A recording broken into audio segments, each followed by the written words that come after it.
Quite an opening statement from Vivek Ramaswamy there. What did you make of that? Yeah, I don't know how I'm going to follow that, but he in the previous debates he starts out really strong. He's great at gathering attention to make sure he gets a lot of the disproportionate airtime. But as the night goes on, just kind of mixing it up and attacking with everyone, makes him vulnerable to counterattacks, and seems like it's driven up his negatives a little bit. And he hasn't benefited from the debates as much as a few of the other ones. So I'm going to be talking about him a lot, but not sure. So then he succeeded.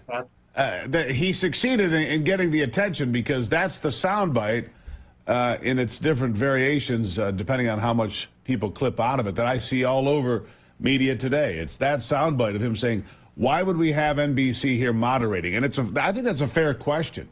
The liberals would never have Fox News moderate. Fair point, right? Fox has been involved in some of the general election debates, and I think previous Democratic primary ones. But NBC does bring a big audience. We haven't seen the ratings yet, but the one on Fox Business slipped to under 10 million, and so I think they wanted to try to bring in a different audience, people that may have not tuned into the first two debates. And you did have Salem Radio, and Hugh Hewitt was involved, as well as the Republican Jewish Coalition for the first time. So there was an attempt to broaden things and change things a little bit. Yeah.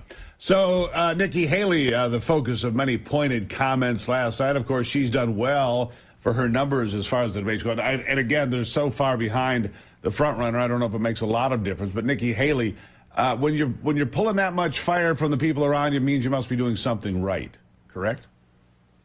Yeah, I think she's probably benefited the most from the debates just at the beginning in Milwaukee in August. Really was only polling very single digits, was all the way at the one side of the stage, but now has kind of made it to basically a tie with DeSantis as that vying for number two without Trump participating.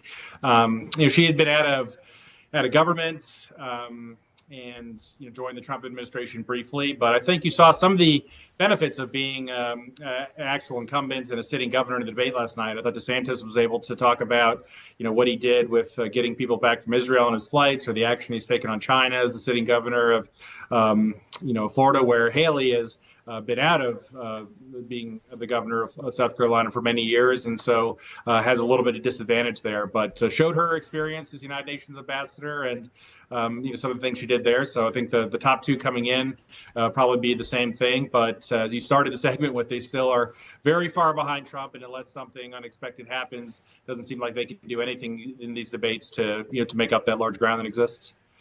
It's a sideshow, really, isn't it, Aaron? Aaron Kall, director of debate at University of Michigan. Basically, it's a sideshow. They're at the kids' table at Thanksgiving. I mean, that's really kind of what it is, because, over here at the big kids' table, Trump's like, I'm not going to play ball. In fact, he goes out and does this.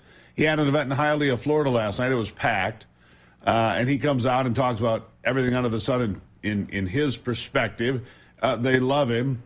And he gobbles up all the oxygen in that room and all the oxygen in the debate room as well, because him not being there is the elephant in the room, isn't it? Yeah, last night was the first time they actually started with the question about Trump, asking the candidates to contrast themselves with him, or the other two. They didn't bring him up until the second half or the waning minutes. And so, yeah, the debates without him haven't been as highly rated. This counter programming he did was the closest to the actual site, just a few miles down the road. He already announced that he's not going to attend the Alabama debate next week. So, yeah, in the last cycle, we had the kiddie table or the undercard debates. And this time, the main ones have been that way. And everyone's just trying to fight to be the viable number two option in case something unexpected happens. But yes, they're all just kind of playing for second place, and doesn't seem like he's giving them the ability to attack him on stage, the ability to catch up. They really need him there to land those blows in person, hope that he stumbles, but he's not giving them that opportunity, and I think wisely so. And he certainly hasn't been penalized in the polling for that kind of strategy, so it's likely going to continue.